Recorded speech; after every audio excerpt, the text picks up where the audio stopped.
بسم اللہ والحمد للہ والصلاة والسلام علی رسول اللہ اما بعد فاعوذ باللہ من الشیطان الرجیم بسم اللہ الرحمن الرحیم وَأَذَانٌ مِّنَ اللَّهِ وَرَسُولِهِ إِلَى النَّاسِ یوم الحج الاکبر صدق اللہ العظیم۔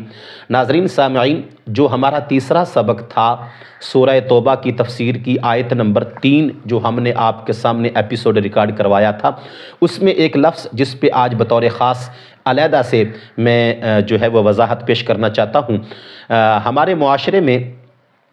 حج اکبر اس کو کہا جاتا ہے یا سمجھا جاتا ہے جو مشہور ہے عوام الناس کے اندر کہ اگر یوم العرفہ کا دن جمعے کے دن آ جائے تو پھر اس کو وہ حج اکبر کہتے ہیں۔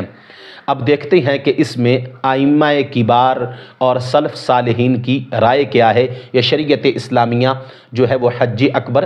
کس کو کہتی ہے۔ سب سے پہلے تو اس بات کو ذہن میں رکھیں کہ حضور سید عالم نور مجسم شفیع معظم صلی اللہ علیہ وآلہ وسلم کے ظاہری دور مبارکہ میں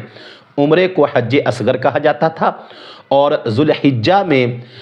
جو ہے وہ کعبے کا طواف اور جو سارے معاملات اس کو حج اکبر کہا جاتا تھا۔ اس کو امام نصفی نے بھی بیان کیا اور دیگر ائمہ کرام نے بھی اس کی وضاحت جو ہے وہ کی ہے۔ دوسرے نمبر پہ اس بات کو ذہن میں رکھیں کہ حج اکبر جو ہے اس میں ارکان کی تعداد زیادہ ہے، یعنی کہ جو لفظ ہے نا یوم الحج الاکبر، یہاں پہ لفظ یوم کی جو ہے وہ تفسیر کرتے ہوئے مفسرین کرام نے یہ لکھا ہے کہ جس میں نحر کیا جاتا ہو اور رمی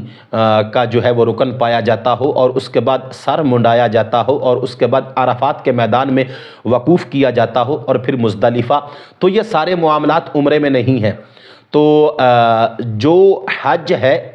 جو ذوالحجہ کی 8، 9 اور 10، 11 اور 12 ان 5 دن کے جو اعمال ہیں اس کو حج اکبر ہی کہتے ہیں۔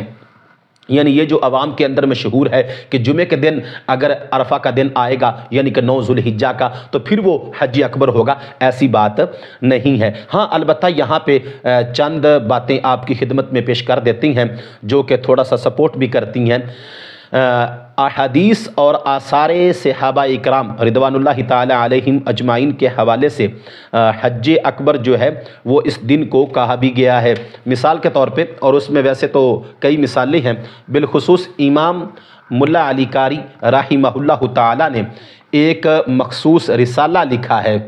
اس بات پر کہ اگر عرفہ کا دن جو ہے وہ جمعہ کا دن آئے تو اس کو حج اکبر جو ہے وہ کہتے ہیں۔ الحظ الاوفر فی الحج الاکبر، یہ ایک مکمل مستقل رسالہ جو ہے وہ حضرت امام ملا علی قاری رحمہ اللہ تعالی نے لکھا۔ تفسیر کی کتابوں میں حج اکبر سے متعلق امام ابن سیرین رحمہ اللہ تعالی وہ یہ فرماتی ہیں کہ حج اکبر وہ حج ہے کہ جو اس دن کے موافق ہو کہ جس دن رسول اللہ صلی اللہ علیہ وآلہ وسلم اور تمام اعراب نے حج کیا تھا۔ یعنی کہ جس دن آقا کریم صلی اللہ علیہ وآلہ وسلم نے حج کیا، اگر کوئی دن آج کے سالوں میں سے اس دن کے موافق آ جاتا ہے تو پھر اس حج کو حج اکبر۔ تو یہ 3 قول ہو گئے۔ نمبر 1 کہ جو عمومی طور پہ جو بھی ذوالحجہ میں 8، 9، 10، 11 اور 12 ذوالحجہ سارے ارکان پورے ہوتے ہیں اس کو حج اکبر کہتے ہیں۔ دوسری صورت جو ہے وہ سامنے یہ آئی کہ حج اکبر جو ہے وہ اس حج کو کہا جاتا ہے کہ جس میں جو ہے